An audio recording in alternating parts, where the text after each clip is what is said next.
It is good to have you all here this morning. Welcome to West Side. Today we are talking about traveling and the adventure of traveling. A couple of quick announcements for you all this morning. If anybody is interested in joining the worship team, please let me know. The worship team would love to have a few more people on it, helping us lead Sunday morning services. So if you are interested in that, please let me know. Also, if you have a topic you would like to do a service on sometime during the coming year, because I'm going to be doing some sabbatical time, we're going to have a lot of open Sundays this year. So if you have a topic you're interested in talking about, please let me know, because that would be great. We'd love to hear some voices from the congregation talking about things they're interested in. Our Share the Plate partner right now is CASA, Court Appointed Special Advocates, which we heard about last week. I believe that service is recorded. So if you missed it and you want to hear about that project, you can check out our YouTube channel and see the recording of that service. We had someone from CASA who spoke to help us learn more about that. So that is available.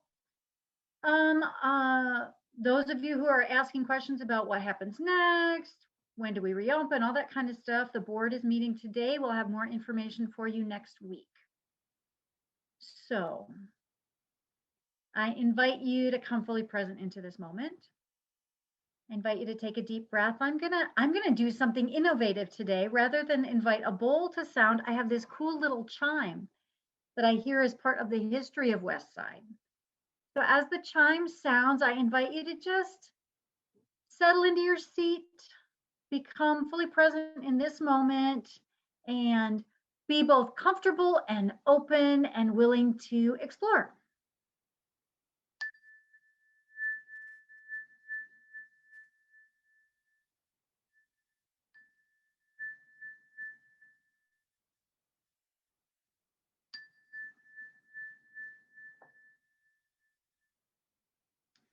Our chalice lighting words this morning come from Eric Fromm. Let your mind start a journey through a strange new world. Leave all thoughts of the world you knew before. Let your soul take you where you long to be.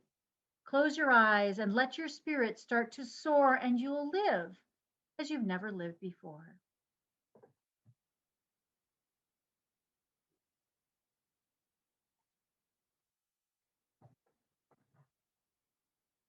So I just got back from a trip.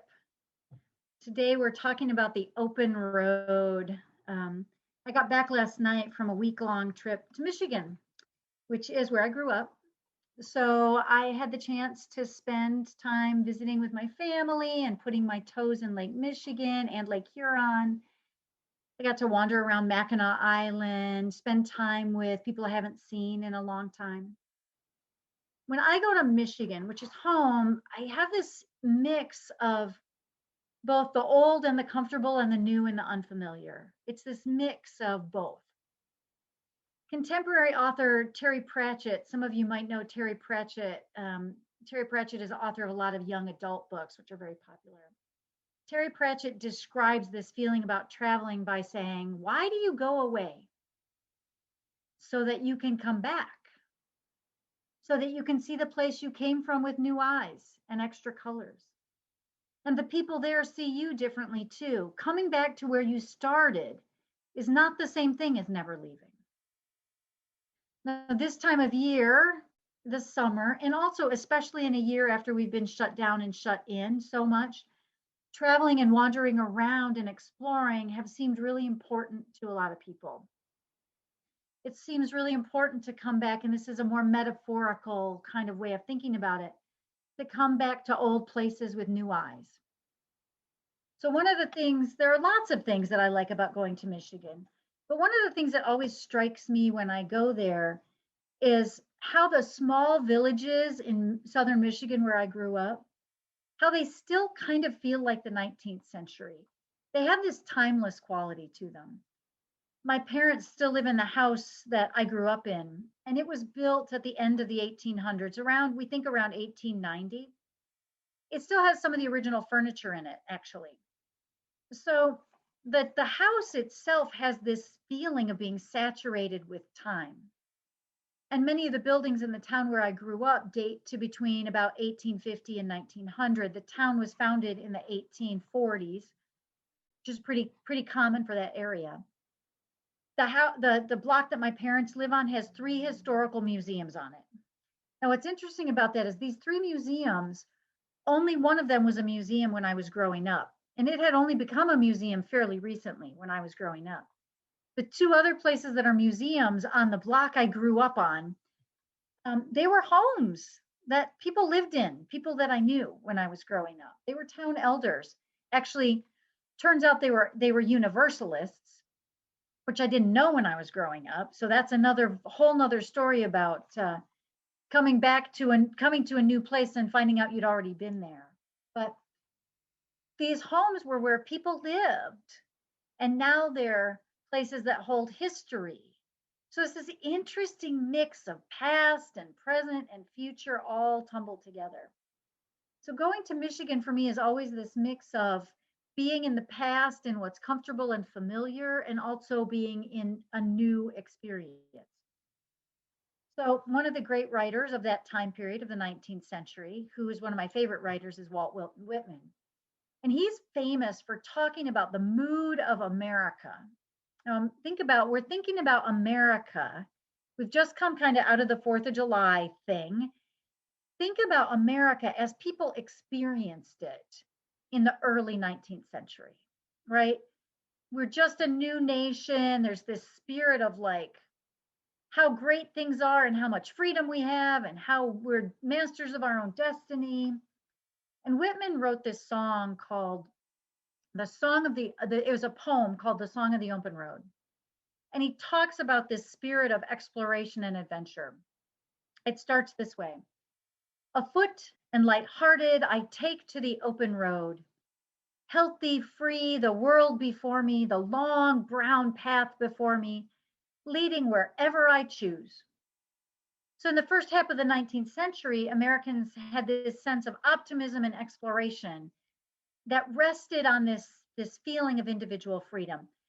How many of you, just think about that, how many car commercials, how many beer commercials, how many burger commercials still absolutely are rooted in that ethos? We can explore, we are the adventurers, we have freedom, we can take our destiny in our own hands and charge out there, okay? That traveler explorer ethos is central to kind of the American cultural concept of itself. I am not going to do this side sermon today, but there's a whole other sermon in how that particular cultural ethos sits solidly on a foundation of destroying native cultures and the taking of the freedom and enslavement of African people, African American people, and also in the 19th century, the urban poor, who were basically enslaved in poverty industrial jobs. So that's like a whole other story that we're not going to talk about today, but I want you to all note that I'm noting that, right? So, but we have this idea of ourselves as free and in charge of our destiny. And there are some pretty big benefits to that. Now, one of the biggest cultural benefits for many of us who are travelers, physical travelers, is the national and state park system, right? That idea of we have the ability to go and explore new places and see things, actually gave rise to the national park system and the state park system, which is a wonderful conservation in our country, right? And also there's this corollary culture of books, because you don't have to actually physically travel to be an explorer or an adventurer. Lots of us explore and adventure through reading. And actually, in the 19th century, travel literature was a big thing, right? So it wasn't just the urge to go, it was also the urge to go in your thoughts and your mind. So we like to think about traveling, we like to think about adventuring, we like to read fiction set in exotic places. And I think a lot of us, even when we're thinking we're going to take our own trip, we will read travel books of what other people saw in those places. So think about that. Most of us don't just say, I'm going to just go out there and experience what I experience with no preparation. We Google it, we pull out our map, we plan, right?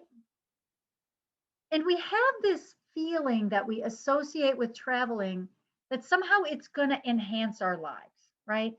If you think about our culture, how many of us, how many people in our culture work all year for the vacation, right? We work all year for when we get to go away. Or how many of us live our whole work lives for when we get to retire? We think, I will do this thing until I can retire and then I'll be free.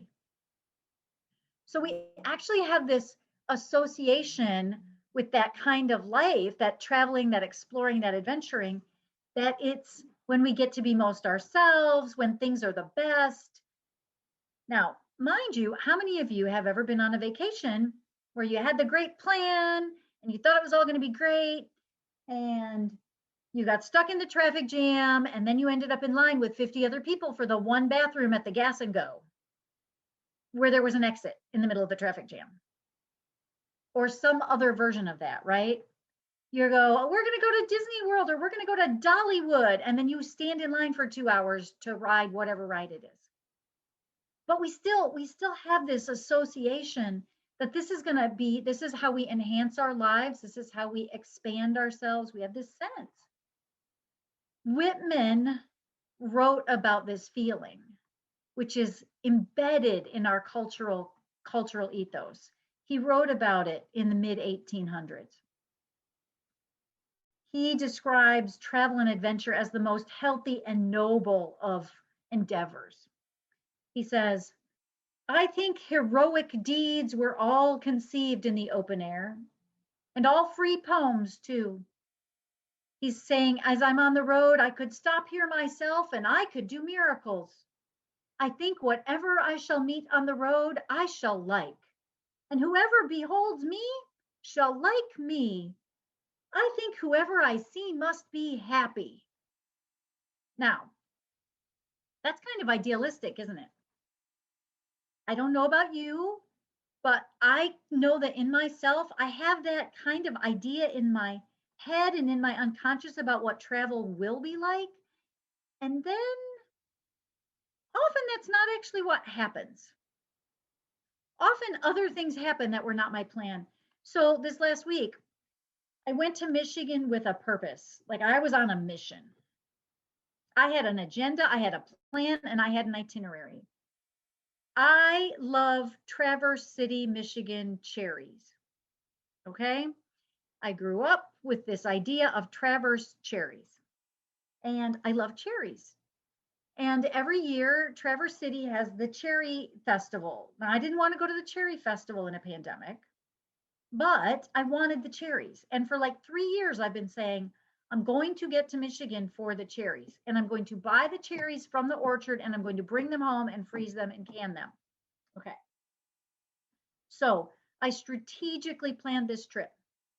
There's a strategic window of time when the sweet cherries are still blooming and still fruiting, and you can still get the sweet cherries, and the sour cherries have started. There's this little window of a couple weeks. And it's the cherry festival is right at the beginning of that window. So I strategically planned to be there 3 days after the cherry festival while there were still sweet cherries and also sour cherries. And the weather had a different plan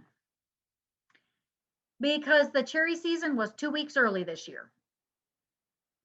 So when I got there, I called the orchard I wanted to go to, and I said, I want you to pick me a peck of sweet cherries, and I want you to pick me a peck of sour cherries, and I'm going to pick some of my own when I get there. And they said, well, we'll try because everything's pretty much done.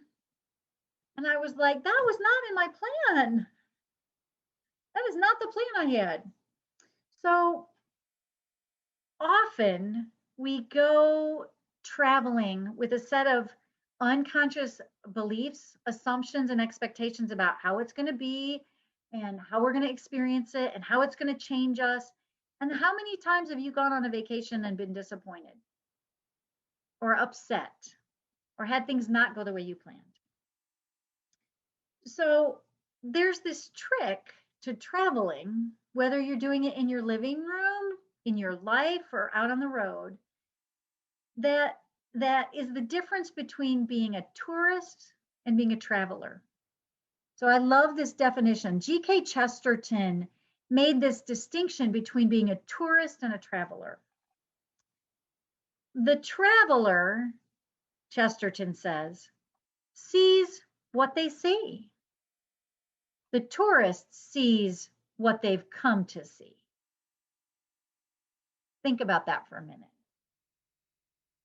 The difference between being a tourist and a traveler is whether you're there to get what you wanted, what you came for to fulfill those expectations, or whether you're there to actually explore. So think about that for a minute in your own life. Not just necessarily when you plan a trip, but think about how that applies to your day-to-day living. How much are we tourists? How much are we people that want things the way we want them and want to be able to plan them, but also think that we want to be feeling like we're exploring at the same time?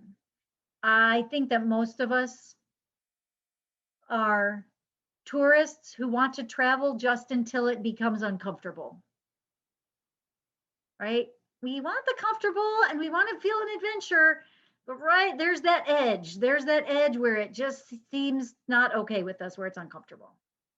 So Mark Twain actually wrote about this. Mark Twain was not just a fiction writer, he was also a travel writer. So he wrote this book in 1869. He took a journey on a chartered vessel, a boat called the Quaker City, through Europe and the Holy Land. And this was with another group of American travelers. He actually took the trip in 67 and he wrote about it a couple years later. Sometimes the book is subtitled The New Pilgrim's Progress. And it was actually one of the best selling of his works because in the 19th century, travel literature was a big deal. So here's what he says about travel. Notice how distinct this is from tourism.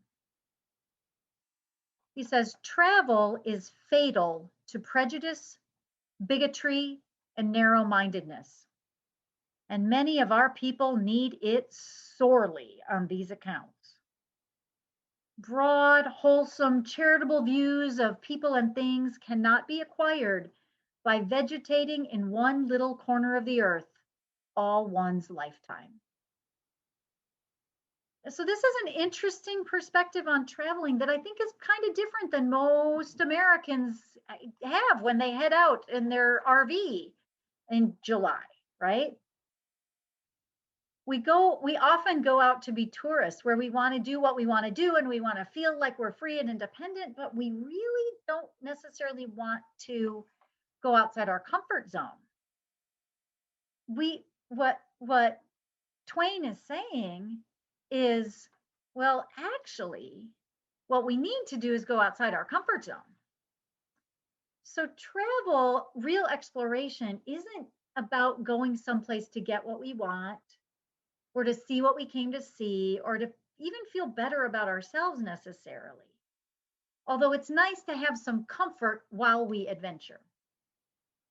True travelers go in search of new horizons and new perspectives that challenge them, that force them to be present in the moment, and that force them to be reborn and to have a new perspective in ways they couldn't have planned, right? So the trip I just took, I was traveling with my daughter Shannon, whom I'm very familiar with, and their partner Lane, whom I've never traveled with before. So I had expectations about how travel would go because I've traveled with Shannon, and our travel style is one style. And Shannon and Lane have their own travel style, and I've never traveled with Lane. So for the whole week, I had to be a traveler in my experience of traveling because it didn't go on the schedule I thought it would, because they have their way of traveling, right? So I had to set aside the tourist part of me that had an agenda for what time we would arrive at certain places, and right? And the three of us were discussing it the whole way. And I was like, okay, I'll let go of that. Okay, we'll go where we go. We'll get to where we get to. My journey was about exploring the relationship with their travel style and their experience of the places we were going, not my agenda for seeing certain places. Travel writer Pico Iyer talks about why we travel. We travel initially to lose ourselves. That exploration, that, oh, I'm in a new place, it's so cool. We travel to lose ourselves. And we travel next to find ourselves. We travel to open our hearts and our eyes and learn more about the world than our newspapers will accommodate. And I would add, to learn more than we allow ourselves to be when we're in our familiar setting, right? So let's ask ourselves the question: how are we tourists in our lives? How much in our daily lives do we want to plan the agenda and know how it's going to turn out and be the ones who write the itinerary? And then how often does life step in? Now, this happens in our personal lives, it happens in our communities, it happens in our world. Sometimes it's another person's choice, sometimes it's the weather, sometimes it's a pandemic, sometimes it's an unexpected consequence. I had a really interesting experience. One of the big moments of our trip this last week that shocked and surprised me. We were driving along a small highway in the Upper Peninsula, and I wanted to make a left-hand turn. So I signaled and got ready to make a left-hand turn. And the guy behind me, who was driving an RV, or maybe he was driving a pickup truck pulling a trailer, wasn't paying attention. And he slammed on the brakes fast to slow down as I was making my turn. Well, his tire blew out. He slammed on his brakes, he blew a tire, all sorts of craziness happened. But by the time I figured out what was actually happening, I was already headed a different direction. I was gone. Totally unexpected, couldn't have planned for that. That driver of that vehicle couldn't have planned for that. Maybe he could have checked his tires to make sure they weren't about to blow out before going down that particular road, carrying that load, but totally unexpected moment. Those are the kinds of things that life is like that. Life is like that. How often when we have interactions with our family or our friends or our neighbors or our communities, are we acting like tourists? That open road mindset, that ethos of adventure and exploration requires something of us. It requires us to actually be willing to be travelers. It's okay to have the map in the car. It's okay to hear other people's stories about these wherever we're going. It's okay to think about it and plan. But once you're on the road, you kind of have to be willing to be present in the moment and be a traveler and see what happens and show up. So one of the things Whitman says about that is this in the poem. He talks about how the uncomfortable, the unfamiliar, the new, what we don't know, may be the best part of the journey. Allons, he says, let's go. We must not stop here. However sweet these laid up stores, however convenient this dwelling place, we cannot remain here. However sheltered this port, however calm these waters, we must not anchor here. However welcome the hospitality that surrounds us, we are permitted to receive it but a little while. So, our challenge in our lives and in our world is to invite ourselves to be tourists enough that we feel some degree of familiarity and security, to equip ourselves with knowledge and wisdom, to hear the stories of other people who've been down the road before us, and to be as prepared as we can. Check your tires before you get on the road. We did not take my car on this road trip because I need a new tire. And the guy whose tire blew out behind me apparently didn't make that preparation. So we can make preparations, but we can't plan the whole trip. We can have the map, we can have the tools in the car to change the tire, but we can't necessarily predict every step of the journey. So I would invite and encourage us all to become curious travelers, to add to that ethos of freedom seeking and exploration, a willingness to be taken out of our comfort zones, to be surprised, and to have a sense of openness in our hearts and our minds as we travel on the open road.